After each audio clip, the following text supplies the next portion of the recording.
Picture this. You and your partner both work full-time. You're bringing in $70,000, maybe $80,000 a year combined. More than your parents made at your age. More than most of history could even dream of. And yet, you can't save money. You're one unexpected car repair away from panic.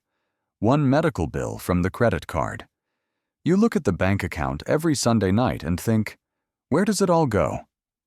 Here's the thing that'll make your brain hurt.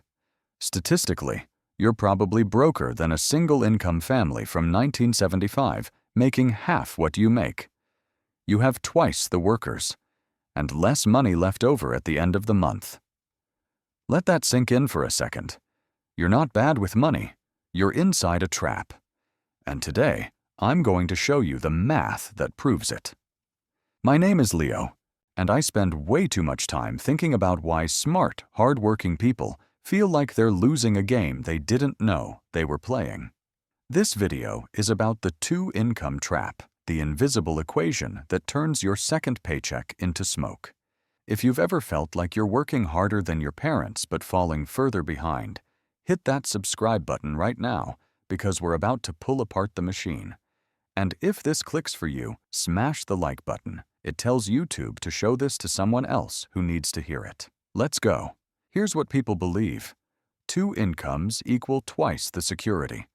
If one person loses their job, you still have the other. If you want to get ahead, both partners work. More money in means more money saved. Obvious, right? Here's what actually happens. When both people work, your fixed costs explode. You don't just add income, you add a second car payment, a second car insurance bill, a second commute, childcare, because nobody's home, work clothes, convenience food because nobody has time to cook, house cleaning, the premium daycare because the cheap one closes at 5 and you both get off at 5:30. You're not doubling income. You're doubling the cost of earning income. And here's where it gets diabolical. All those new costs, they're fixed, locked in. The daycare doesn't give you a discount if you have a bad month. The second car payment doesn't care that you got fewer hours. So now, instead of having more flexibility, you have less. You've built a life that requires two incomes just to break even. Now watch what happens when something goes wrong. One person gets sick. One person gets laid off. One car breaks down. Before, when you had one income, you had margin. You could cut back. Now, you can't, because your baseline spending assumes two paychecks. You've locked yourself into a higher cost structure, and the safety net you thought you were building doesn't exist. Why does the system push this? Because every single one of those added costs is revenue for someone else.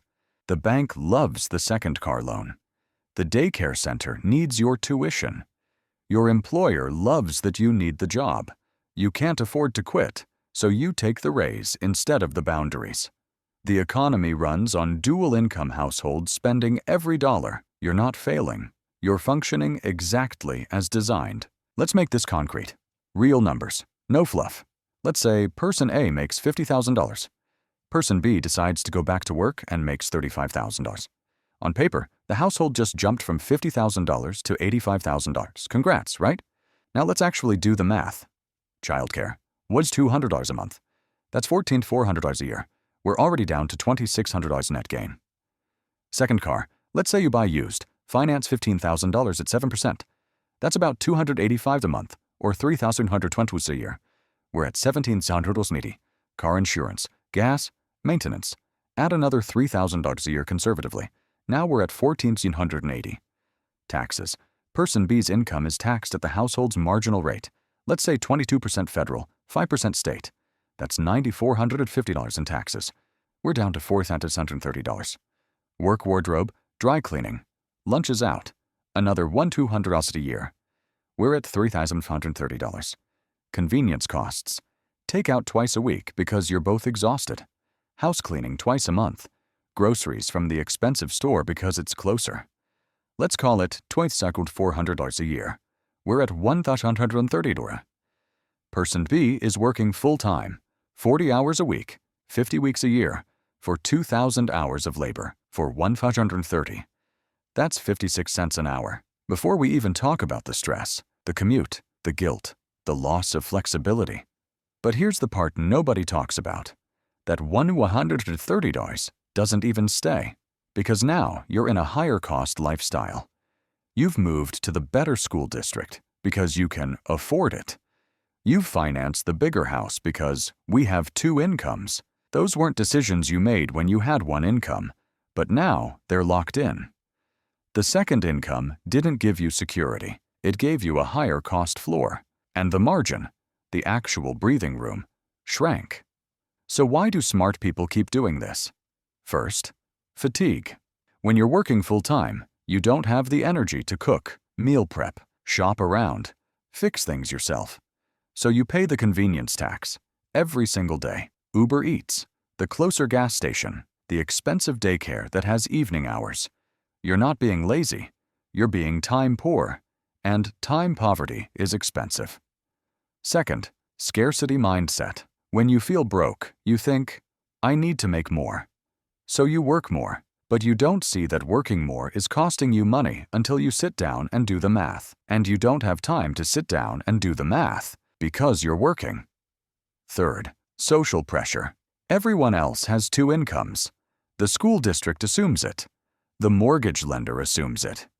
If you say, we're going back to one income, people look at you like you're insane, like you're giving up, so you stay on the treadmill. Fourth, stress spending. You work hard. You deserve the latte, the Target run, the weekend brunch, the little treat. You're not even enjoying it half the time. You're medicating, and every swipe adds up. And here's the worst part. You're so deep in the system that you can't see it anymore.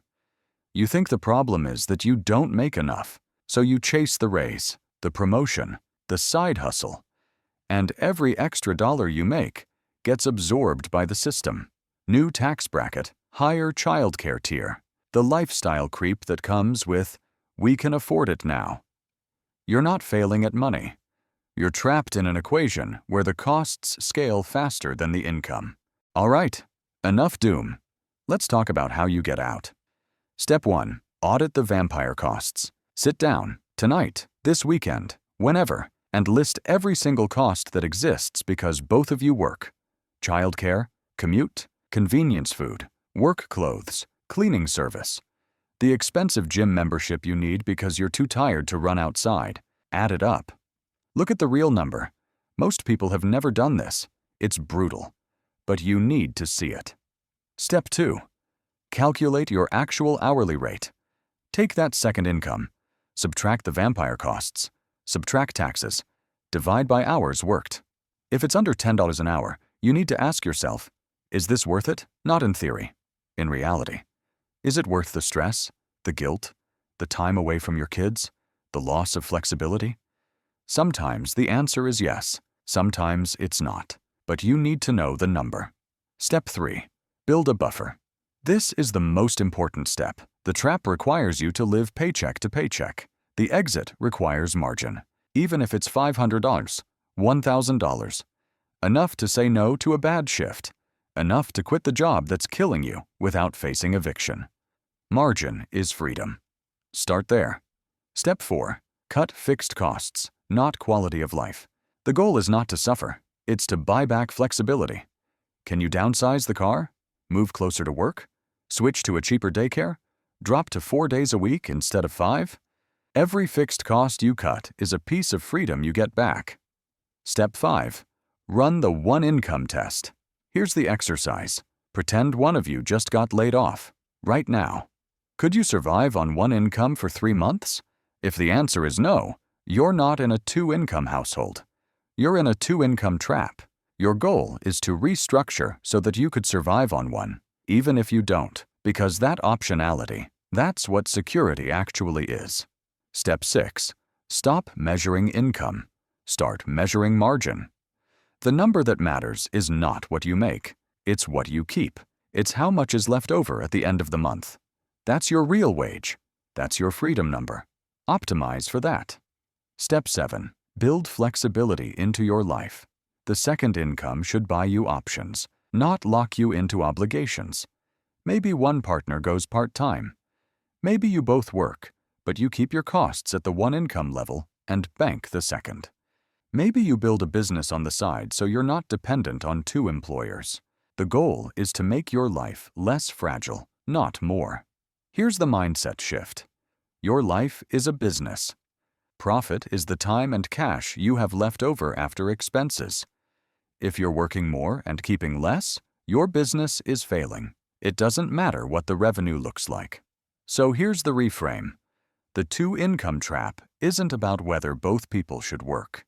It's about whether you're building a system that needs both incomes to survive. Because the moment you do that, you lose your leverage, you lose your margin, you lose the ability to say no. The system wants you to think that more income equals more security. But security isn't income. Security is margin. It's space. It's options. It's the ability to take a breath without checking your bank account first. You're not broke because you're bad with money. You're broke because the math is rigged.